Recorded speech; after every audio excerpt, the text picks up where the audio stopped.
surtout proche de Sudel, ami de 40 ans, un peu son assistant, son collaborateur, son confident. Nous avons mené beaucoup de travaux universitaires ensemble, de toutes sortes. On l'a accompagné lui comme la mise en place, la réalisation de la route de l'esclavage et de l'engagisme. Ça la demande à nous plusieurs années de travail.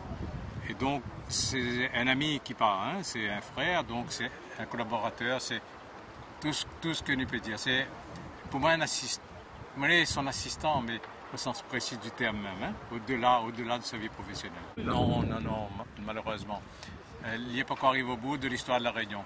Mais les chantiers lancés, ça nous augure beaucoup d'espoir dans justement le domaine de la recherche. Alors son domaine aussi, c'était un peu défendre l'interculturalité.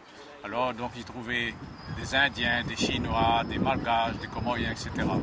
Et tout ce chantier-là, il y a encore des choses qui restent à réaliser. Et ça, nous pense que nous n'avons pas le droit de laisser ça tomber. Nous allons poursuivre son œuvre. Là où il faut, partout où il faudra. Il ne laissera pas tomber parce qu'à ce moment-là, il ne sera pas content avec nous. Il sera difficile, mais il ne faut pas dire qu'il ne gagnera pas combler. Nous va combler, il en a de bonnes volontés que va essayer de prendre le relais. Il faudra combler ce vide-là parce que l'ennemi disait que la recherche réunionnaise, il perd son chercheur créole, hein? Son chercheur réunionnais. Et il ne peut pas rester ce constat-là. Il faut qu'il sache au-delà de ça. Nous n'avons pas le droit. Il y avait l'avantage, hein, de défricher. Quand on a fini de défricher, il faut mettre en valeur, il faut planter.